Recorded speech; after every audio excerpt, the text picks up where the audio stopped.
Hello there, you ravishing human being you. I'm Chris from TechSpert, and today's hot slice of multimedia action is all about Samsung's Galaxy A34 5G.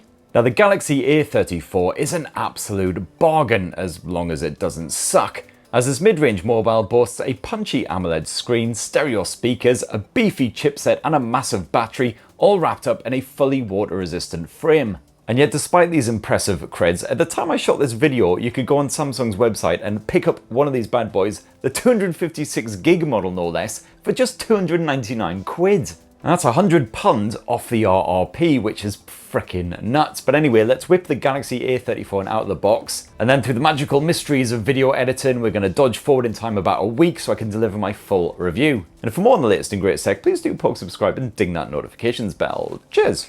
Alright, let's bust that seal wide open. So inside of the rather skinny box, you get one Galaxy A34 5G, a Type-C to Type-C USB cable, a pokey pin thingy to get your SIM in there, and as usual, that is it. No power adapter, so you will have to provide your own. Alright, so fast forward a few days, and I've been using the Samsung Galaxy A34 as my full-time phone, and it doesn't suck. Not only does it not suck, but I actually rather like it. But anyway, let's start with the design. And I've got no real issues with the way that the Galaxy A34 looks and feels. It looks suitably smart and well put together. One of the only real indicators that this is a more budget-friendly smartphone is the fact that you've got that old school nipple notch up top. That is exceedingly rare in 2023. Often the selfie cams come in a little floaty orifice thing. And yeah, you got fairly chunky bezels surrounding that display, but no worse than the Pixel 7a to be fair, which costs 450 quid. And yeah, the Galaxy A34 is a 6.6 incher, so a bit of a beast, especially with those bezels adding on some extra girth, but it still feels comfortable to clutch thanks to the rounded edges and corners. Not too chunky, as you can see there. You do have a plastic frame, and then if we flip it around, the arse end is constructed from Glastic, a Samsung favourite. It's kind of a weird glass-plastic hybrid. It does feel rather plasticky all the same. But you actually have a smudge-resistant matte finish here on the Galaxy A34, unlike the shiny A54, so I think I prefer this one. Seriously, you can finger this thing all day long, and it does get occasionally a little bit smudgy, especially if you've had chicken wings for lunch or something. But a quick buffing and it's back to looking smart and neat. This right here is the violet model, which is pretty bold, pretty in your face. You can also grab the Samsung Galaxy A34 in silver, graphite and lime. And yeah, that lime model is pretty tasty as well, but I already covered the A54 lime version, so I thought I'd mix it up a bit. And I do like how the colour stays consistent, extending from the back end around to that frame. And touch wood, the Galaxy A34 seems pretty hardy as well. After a full week of use, no scratches or nicks on that back end or the frame. And nothing on that screen either, though as always I'd recommend chucking a screen protector on just to be sure. And I do love Samsung's dedication to water resistance as well. The Galaxy A34 IP67 rated, so you can drop it into a sink or a bath or whatever and it'll be just fine. Tickety bloody boo. So the software won't be surprising or shocking at all to Samsung smartphone fans. It's Android 13 with Sammy's own OneUI 5.1 launcher slapped on top, like a great big splodge of whipped cream on top of a custard tart. Some people might really like that extra whipped cream, others might think the custard tart was already tasty and sugary enough without it. I'm kind of somewhere in between.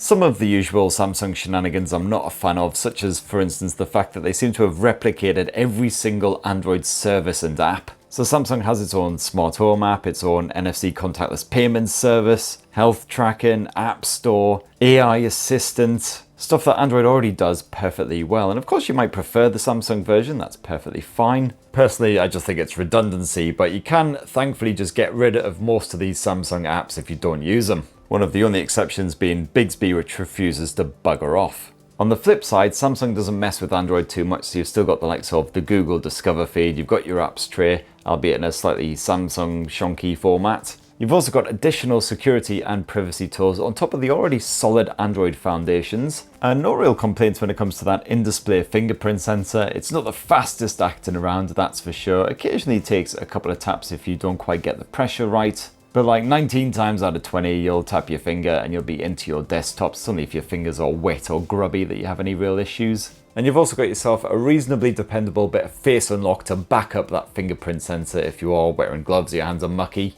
Tends to work alright as long as you're not in shonky light. And speaking of shonky, I have noticed a little bit of jank, just a wee bit here and there here on the Galaxy A34 in my first week with it. Nothing that's given me heart palpitations or anything, but for instance, I'll go to turn off Do Not Disturb and instead the Galaxy A34 will bring up the Bluetooth menu for all reason, or just completely have a fit and crash on me. And I wouldn't exactly say that OneUI runs super fluidly either, but more on that when I bang on about performance. But most of the time, the Samsung Galaxy A34 has been behaving itself, and I'm sure some of these little bugs and quirks will be wiped out in future updates. Speaking of which, Samsung is still one of the best manufacturers around when it comes to promising OS and security updates. You're getting years of cover from this thing, just like you would with a Google smartphone, so no worries there at all. And as I say, if you are a fan of Samsung phones, you know what you're getting here, all of the usual Samsung apps and services, just like you would if you were spunking out on a Samsung flagship. And if you happen to like your Disney Pluses, your Crunchyrolls and whatnot, well, great news. The Samsung Galaxy A34 sports a gorgeous 6.6-inch Super AMOLED display. And OLED tech is becoming increasingly common at this sort of mid-range price point, which is great to see because you can expect poppier colors, nice deep black, sharp contrast. And sadly, the Galaxy A34 doesn't seem to support HDR streaming, certainly not in the likes of Netflix, but I still found that those visuals were pleasingly lifelike with that sharp contrast, the nice natural looking colors when I was streaming content on the likes of Netflix and Disney Plus. And you got a full HD plus resolution as well, so your photos, every frame of every video packed with fine detail. Not only that, but also the brightness has been boosted versus the previous generation, so it now maxes out at around 1000 nits. Certainly I had no issues seeing what was going on when I had the phone outdoors and that sun was beaming right on that shiny surface. And this panel maxes out at 120Hz refresh as well, so any supported apps look creamy smooth, as long as the performance can keep up. It is kind of weird having that nipple notch up top, but thankfully it doesn't poke too much into whatever you're watching when you do go full screen. We're certainly not talking iPhone levels of shindiggery here, that's for sure. You've also got yourself a stereo speaker setup here on the Samsung Galaxy A34, and it's a bit of a belter, certainly again for this mid-range price point. Let's check it out. So today, kiddies, we're reviewing something that's big and beefy and can keep you amused wherever you roam. And no, I'm not talking about the contents of my pants, I'm talking about Asus's ROG Ally. Now, I like to watch stuff in my kitchen when I'm cooking, and usually I've got ventilation fans on the go, all kinds of stuff. It's kind of hard to hear what's going on, but rarely did I have to resort to plugging in some headphones with the Galaxy A34, because those speakers are pretty ruddy loud. Clarity still remains respectable. You've got a reasonable amount of balance between the top speaker and the bottom speaker, but the bottom speaker is definitely pulling a bit more weight, spaffing out a bit of extra audio compared with the top one. However, if you were hoping that the Galaxy A34 would have a headphone jack, well, hankies at the ready, because nope. It's Bluetooth all the way, sadly, although I've had absolutely no issues whatsoever streaming wirelessly to headphones or speakers from this smartphone. And yeah, you got full Dolby Atmos support as usual, including a good bit of equalizer action if you want to mess around with the settings. And Samsung has chucked you either 128 or 256 gigs of storage, depending on which model you go for. I've been taking off some of my photos and videos that I shot on the Galaxy A34 just to free up some space, but a large chunk of this is taken up with bloody Genshin Impact as usual. And the really good news is that the Samsung Galaxy A34 will actually accept a microSD memory card in that second SIM slot if you do want to expand the storage up to 1 terabyte. However, there is no eSIM support here on the Galaxy A34, unlike the slightly more expensive A54. Now, running the show here on Samsung's Galaxy A34 is Mediatek's Dimensity 1080 chipset backed by 8 gigs of RAM. Now, that 1080 was previously found ensconced in such smartphones as the Realme 10 Pro Plus and Xiaomi's Redmi Note 12 Pro Plus. And certainly this makes for reasonably smooth running here on the Samsung Galaxy A34, but I have seen the occasional spot of shonkiness during everyday use, just when flipping between a couple of apps or bringing up that Google Discover feed, which can be a very juddery experience at times. Just a little bit of jank where everything just paused for a bit. It's nothing terrible, certainly, but the Galaxy A34 certainly ain't as smooth as the likes of the Pixel 7a, the Nothing phone, quite a lot of other rivals around this sort of price. And if you do like your bit of mobile gaming, the Galaxy A34 can easily handle the PUBGs and the Call of Duties of this world. And I'll tell you what, this bad boy can even blaze through a bit of Genshin Impact as well. When I say blaze, you've got to have it on the lowest possible graphics settings, and even then you'll see the occasional frame rate jitteriness. Jitteriness, is that word jitteriness? The frame rate occasionally shits the bed basically, but it's still perfectly playable. The touch responsiveness definitely gets a thumbs up. And even better, the Galaxy A34 does not heat up under pressure. Even when you're gaming on the likes of Genshin for well over an hour, this thing doesn't even begin to get toasty, so you won't see any performance throttling or anything like that.